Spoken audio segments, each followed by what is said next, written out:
अब दोस्तों एक क्वेश्चन आपके सामने मैंने रखा है न्यूमेरिकल ऑफ नेशनल इनकम। इसको हम इसमें हम लोग फाइंड करना है क्या नेशनल इनकम। हमें इसमें नेशनल इनकम का पता लगाना है भाई नेशनल इनकम कैसे आएगा इसमें।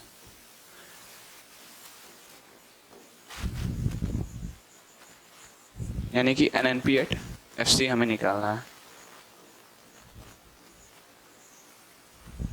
ये हमें फाइंड आउट करना है। लेकिन दोस्तों इसको समझने से पहले हम लोग कुछ बातें समझ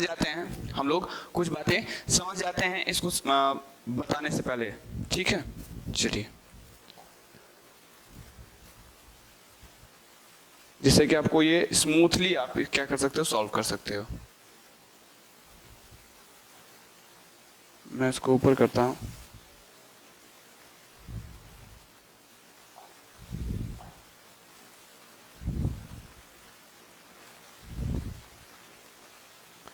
देखिएगा दोस्तों, मैं यहाँ पे कुछ बताता हूँ आपको, जैसे कि NNP में फाइंड करना है। लेकिन इसको पता लगाने से पहले हम लोग को कुछ बातें समझ में आनी चाहिए। पहले एक हमारे इसमें होता है प्रॉफिट और एक होता है नेट प्रॉफिट। अब ये जो नेट प्रॉफिट है, मान लेते हैं, सपोज कर लेते हैं 1 लाख का है, 1 लाख। आपको नेट प्रॉफिट हुआ 1 लाख का, नेट प्रॉफिट हुआ 1 लाख का। अब ये जो नेट प्रॉफिट है, इस नेट प्रॉफिट में से आपने कॉर्पोरेट टैक्स, आप कहोगे सर ये कॉर्पोरेट टैक्स क्या होता है? कॉर्पोरेट टैक्स वो टैक्स होता है जो कि कंपनी गवर्नमेंट को देता है, और एक होता है इनकम टैक्स जो कि आम इंडिविजुअल गवर्नमेंट को देता है, that is called income tax. Corporate tax और इनकम टैक्स में समझ आ गया, आगे समझते हैं।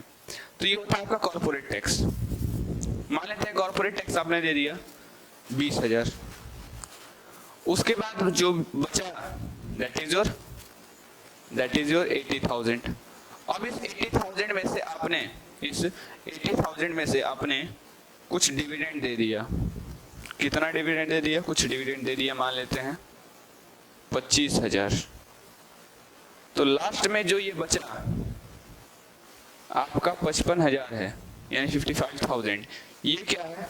ये आपका है अनडिस्ट्रीब्यूटेड प्रॉफिट, या फिर इसी को हम लोग रिटेन्ड अर्निंग भी कहते हैं, अनडिस्ट्रीब्यूटेड प्रॉफिट, या फिर इसी को हम लोग क्या कहते हैं? रिटेन्ड अर्निंग भी कहते हैं।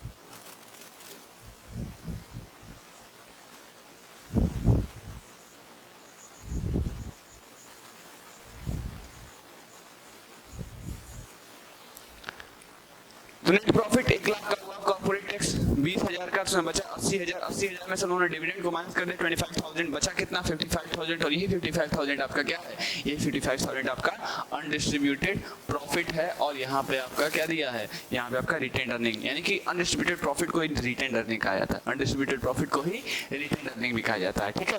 तो यहाँ पर नेट प्रॉफिट आपका 1 लाख का, कॉर्पोरेट टैक्स 20,000, बचा 80,000। 80,000 में से हम लोगों ने 25,000 माइनस किए, बचा 55,000। यही आपका क्या है? अनडिस्ट्रीब्यूटेड प्रॉफिट या फिर रिटेन्ड अर्निंग है। अब पूछोगे कि हम लोग कौन सा प्रॉफिट लेकर चलते हैं?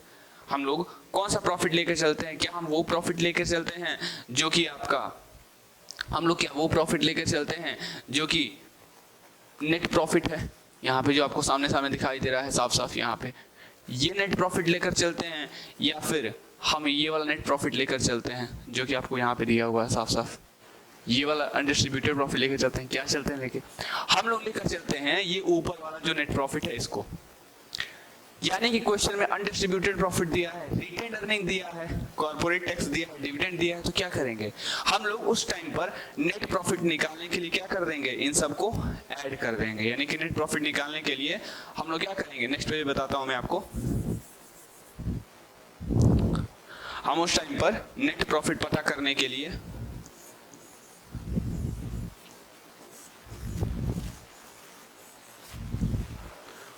नेट प्रॉफिट पता करने के लिए हम लोग क्या कर देंगे? डिविडेंड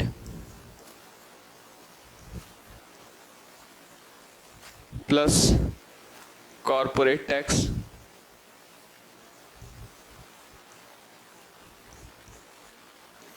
और उसमें प्लस कर देंगे हम अपना प्यारा सा छोटू सा अनडिस्ट्रीब्यूटेड प्रॉफिट।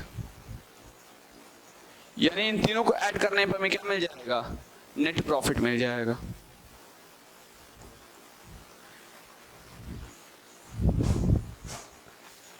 एक और टॉपिक जो कि आपको न्यूमेरिकल से मिलने वाला है, जो कि आने वाले न्यूमेरिकल से आपको मिलने वाला है, वो ये है कि आपका ऑपरेटिंग सरप्लस क्या होता है। ऑपरेटिंग सरप्लस आपका वो होता है जो कि आपका डायरेक्टली क्या कर रहा है, आपके ऑपरेशंस में डायरेक्टली क्या कर रहा है, पार्टिसिपेट कर रहा है। मतलब उस वो सैलरी बेस नहीं होता है, वो सर्विसेज, यानी कि कहने का मतलब है कि ऑपरेटिंग सरप्लस में आपका सैलरी वेजेस नहीं आता है। सैलरी वेजेस कुछ रहा कि जितने फैक्टर्स ऑफ प्रोडक्शन है, यानी कि फैक्टर्स ऑफ प्रोडक्शन से मिलने वाला आपका फैक्टर पेमेंट या फिर फैक्टर कॉस्ट या फिर फैक्टर इनकम जो है, वो सभी के सभी आ जाएगा एक्सेप्ट लेबर में जो आपका सैलरी वेजेस आता है उसको छोड़ के। जैसे कि आपका रेंट एंड रॉयल्टी आ जाएगा, फिर आपका इंटरेस्ट आ जाएगा, फिर आपका प्रॉफिट आ जाएगा। अगर तीनों को ऐड कर दिया जाए तो हमें क्या पता चल जाएगा, ऑपरेटिंग सरप्लस पता चल जाएगा। यानी कि ऑपरेटिंग सरप्लस दिया है, ऑपरेटिंग सरप्लस दिया है, प्रॉफिट भी दिया है, रेंट भी दिया है, तो इन सबको आपको क्या कर देना है, इग्नोर कर देना है। रेंट और प्रॉफिट को इग्नोर कर देना है, सिंपली आपको इस पे चले जाना है अपने ऑपरेटिंग सरप्लस पे। यानी कि आपको तीन चीज ऐड नहीं करनी है उस टाइम पर। अगर आपको ऑपरेटिंग सरप्लस मेंशन्ड है, क्या क्या, प्रॉफिट, दूसरा इंटरेस्ट, तीसरा रेंट एंड रॉयल्टी, और चौथा that is salary and wages, वो तो हिस्सा है ही नहीं ऑपरेटिंग सरप्लस का, तो वो दिया होगा तो उसको आपको क्या करना पड़ेगा, ऐड करना पड़ेगा। अदरवाइज अगर ऑपरेटिंग सरप्लस दिया है तो इन तीनों चीजों को आपको ऐड नहीं करना है। पहला आपका क्या हो गया, पहला आपका हो गया रेंट एंड रॉयल्टी, दूसरा क्या हो गया, दूसरा आपका हो गया इंटरेस्ट, एंड तीसरा हो गया आपका प्रॉफिट। ये तीनों चीजें हो गई, ठीक है। तो ये नेट प्रॉफिट आपका डिविडेंड आता है, कॉर्पोरेट टैक्स आता है, अनडिस्ट्रीब्यूटेड प्रॉफिट आता है। तो इससे आपको बिल्कुल नहीं घबराना है। तो ये नेट प्रॉफिट है कौन सा, ये वही नेट प्रॉफिट है जो कि आपको यानी कि एंटरप्रेन्योर को मिलता है, जो कि एंटरप्रेन्योर को मिलता है।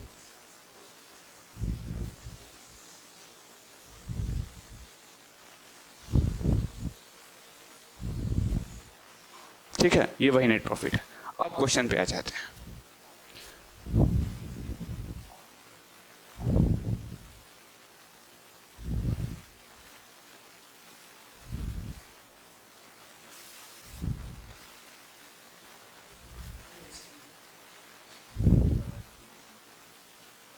रिकॉर्ड हो रहा है।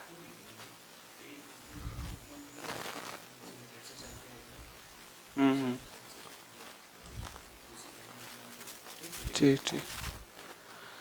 तो पहले आपका वेजेस एंड सैलरीज दिया है, पहले आपका दिया है वेजेस एंड सैलरीज। तो हमने आपको ये वेजेस एंड सैलरी के बारे में बताया, तो वेजेस एंड सैलरी आपका क्या हो जाएगा, ऐड हो जाएगा। फिर आपका दूसरा दिया है सोशल सिक्योरिटी स्कीम। अच्छा, ये वही सोशल सिक्योरिटी स्कीम है जो कि कंपनसेशन ऑफ एम्प्लॉयज में आता है तीसरे पॉइंट में, बिल्कुल हाँ वही है। तो ठीक है, तो इसको भी ऐड कर लेंगे। फिर उसके बाद हम बात करते हैं ओल्ड एज पेंशन के बारे में, पढ़ा हम लोग ने, नहीं पढ़ा है तो इसको ऐड नहीं करेंगे। फिर आपका फ्लड रिलीफ, क्या इसको ऐड करेंगे, नहीं भाई इसके बारे में जो डिस्कशन हुआ है तो क्यों ऐड करेंगे। फिर उसके बाद उन्होंने इंटरेस्ट पढ़ा है, इंटरेस्ट उन्होंने क्या किया है, पढ़ा है, तो इसको तो ऐड करना जरूरी है, यानी कि 10,000 ये हो जाएगा। फिर आपका रेंट आ गया, रेंट को भी ऐड करना जरूरी है भाई, तो ये 10,000 आपका हो गया। ये हुआ, ये हुआ, ये हुआ, ये हुआ, 4 बजे तक उन्होंने ऐड किया। फिर इंटरेस्ट पेड बाय गवर्नमेंट, इसको क्या पढ़ा, नहीं पढ़ा भाई, तो उसको ऐड नहीं करेंगे।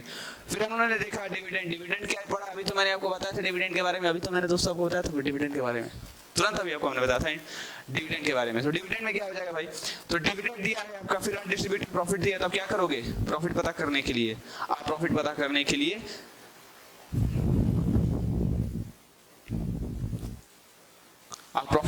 के लिए क्या कर दोगे, इन दोनों को ऐड कर दोगे, यानी कि ये दोनों जो हैं वो ऐड हो जाएंगे, ये दोनों ऐड हो जाएंगे। हुआ कितना, इन दोनों को ऐड करने से, तो इन दोनों को ऐड करने से हो गया हमारा 30,000, ये ओके, ये हो गया आपका 30,000।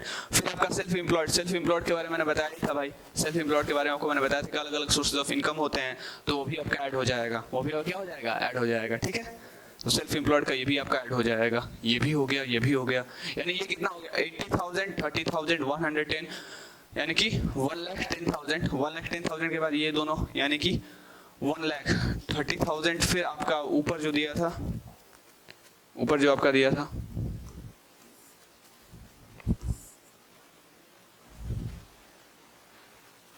1,30,000 हो गया। फिर आपका ऊपर क्या दिया था, 1,50,000, 1,50,000, और उसके बाद ये आपका कितना हो गया, ये आपका हो गया 2,50,000। कितना हो गया आपका, तो NNP एट FC आ गया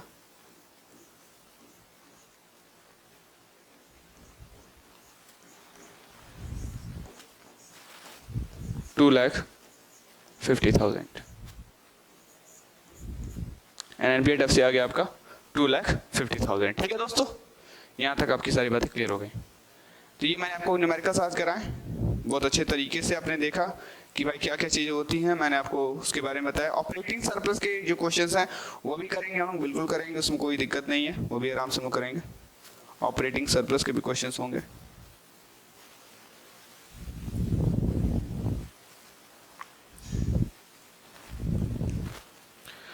तो आज दोस्तों मैंने आपको ये सारी बातें आपको बताई, ठीक है।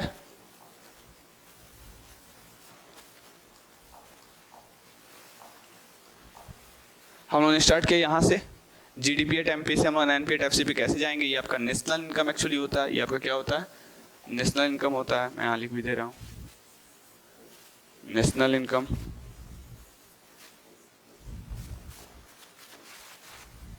ठीक है, उसके बाद मैंने आपको बताया कुछ और, ये सारी चीज़ें आपको मैंने कराई, that is your numericals, and at last हम लोगों ने आंसर निकाला। उससे पहले मैंने आपको ये सारी बातें बताई थी कि भाई नेट प्रॉफिट की जितने भी सीक्वेंसेस वो क्या होते हैं, dividend, corporate tax, undistributed profit, यानी कि रिटेन अर्निंग इसी को कहा जाता है। ठीक है, ये सारी बातें आपको बताई है दोस्तों। ठीक है, ठीक है दोस्तों, यहाँ तक सारी बातें हो गई। और अब हम लोग आने वाले अपने नेक्स्ट वीडियोस में हम बात करेंगे इसके आगे ऑपरेटिंग सरप्लस के जितने भी न्यूमेरिकल्स हैं उसके बारे में डिस्कस करेंगे। एंड आफ्टर दैट हम लोग जो मेथड हैं नेशनल इनकम को फाइंड करने के उसके बारे में हम लोग डिस्कस करेंगे। ठीक है, नेशनल इनकम के जो मेथड्स है, अलग अलग मेथड्स उनके बारे में डिस्कस करेंगे, जैसे कि आपका इनकम मेथड है, एक्सपेंडिचर मेथड है, फिर आपका वैल्यू एडेड मेथड है, इन सारे के बारे में डिस्कशन करेंगे। लेकिन उसका इंट्रो आज मैं आपको दे देता हूँ, उसका इंट्रो मैं आज आपको दे देता हूँ। जैसे कि देखिए दोस्तों, कोई भी चीज़ें हैं, कोई भी चीज़ में बात अगर करता हूँ, कहने का मतलब है कि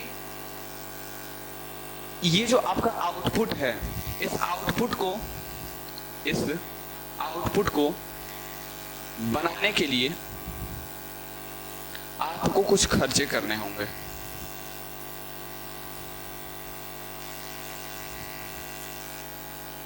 एक्सपेंडिचर, और तब जाके आपको इस आउटपुट से क्या जनरेट होगा, इनकम जनरेट होगा। तब आप जाके आपको इस आउटपुट से इनकम मिलेगा, इस आउटपुट का मतलब पता चलेगा। ठीक है, तब जाके आपको इस आउटपुट का मतलब पता चलेगा जब आप यहाँ पे एक्सपेंडिचर, आउटपुट, इनकम, यानी कि ये साइकिल चलता रहता है। ये जो साइकिल है वो चलता रहता है। इस आउटपुट को बनाने के लिए कुछ खर्चे किए गए होंगे, और ये जो खर्चा है जाके किसी का इनकम बन जाता है। जब इनकम बनता है तो फिर उस इनकम के थ्रू वो आउटपुट जनरेट करता है। इनकम, आउटपुट, एक्सपेंडिचर, फिर इनकम, फिर आउटपुट, फिर एक्सपेंडिचर। ठीक है, तो ये आउटपुट बनता कैसे, तो ये आउटपुट बनता है इस खर्चे की वजह से। फिर ये खर्चा तब होगा उससे जब आपको क्या मिलेगा, इनकम मिलेगा, यानी कि इनकम मिलेगा, एक्सपेंडिचर करेंगे, फिर आउटपुट बनाएंगे, फिर इनकम होगा, फिर एक्सपेंडिचर करेंगे, और ऐसे जो है ये साइकिल, होल साइकिल वो जो है चलता रहेगा। ठीक है, ये पूरा साइकिल जो है इस तरीके से चलता रहेगा। पहले आप क्या करोगे, पहले आपके पास इनकम का होना चाहिए, तो इनकम, फिर खर्चा करोगे, फिर खर्चा करके आउटपुट बनाओगे, फिर आउटपुट जनरेट करोगे, फिर इनकम होगा। तो इस तरीके से सारी बातें चलती रहेंगी। ठीक है दोस्तों, ठीक है दोस्तों, मिलते हैं हम अपने नेक्स्ट वीडियो में। तब तक के लिए बने रहिए हमारे साथ अल्पाइन क्लासेस के साथ, एंड तब तक के लिए आप सभी को दिल से शुक्रिया, and take care of yourself.